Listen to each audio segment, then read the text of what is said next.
नमस्कार मु Ananya प्रियन्यास fashion YouTube channel को आपण मानक स्वागत।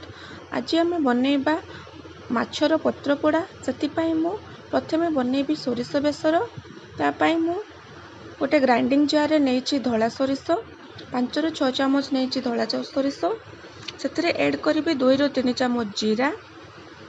तापर ऐड करी कला सोरिष। कला सोरिष भी 2-3 चामच नबा। 8-10 कला रसुण। गोटे मीडियम साइज रो पियाज को छोट छोट करी काटी नहीं।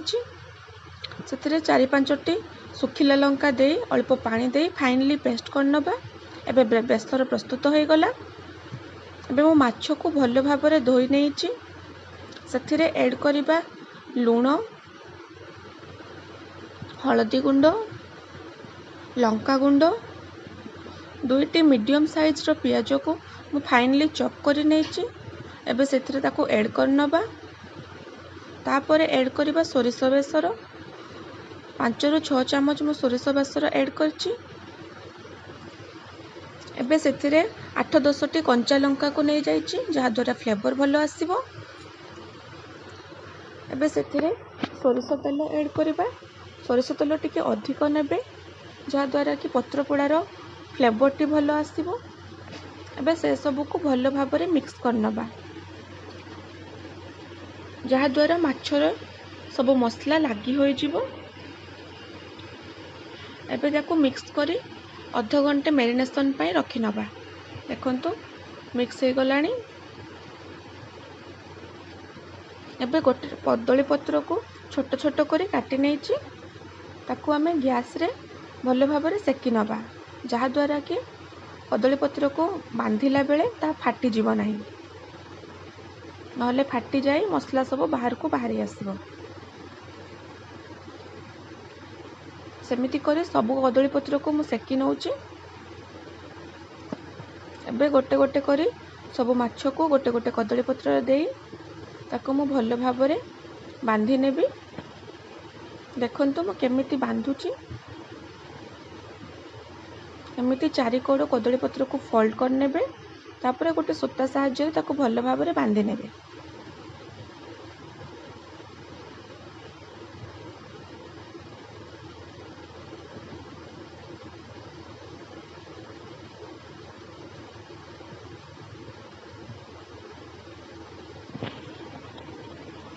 एमिति करे सबु माछ को मु कदली पत्र रे गोटे गोटे करी सब बांधी नेबी।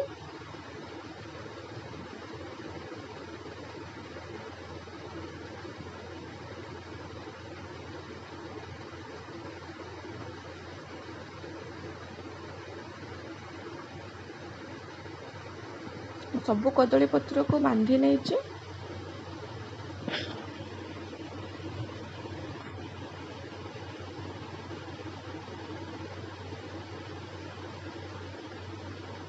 एबे गैस रे गोटे तावा बसैबा। से तावा गरम हो गले से अल्प सोरिष तेल दबा।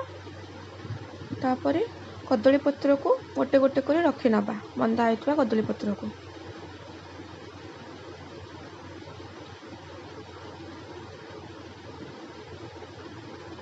ताको 2 मिनिट हाई फ्लेम रे कुक होआ पई छाड़ीबा।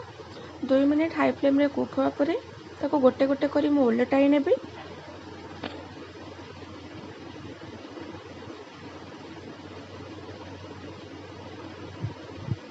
सबु गुडी को उलटाई नबा परे गैस रो फ्लेम को मीडियम टू लो करी गोटे कवर करी 15 ରୁ 20 मिनट कुक होआ पई छाड़ी दबा जहा द्वारा माछ गुडी को सिजिबो। देखंतु एमिति चापी चापी करी भलो से तार रस गुडी को बाहर कर नेबे। देखंतु पत्र पोड़ाटी हेई गलानी। एबे ताको गोटे जगह को बाहर कर नबा।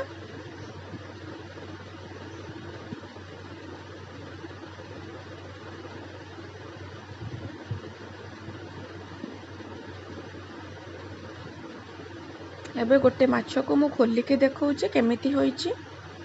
एमिति थरे आपण बनै खांतु बहुत टेस्टी लागिवो। पखाळ सहित किंबा भात सहित बहुत बढ़िया लागिवो। धन्यवाद।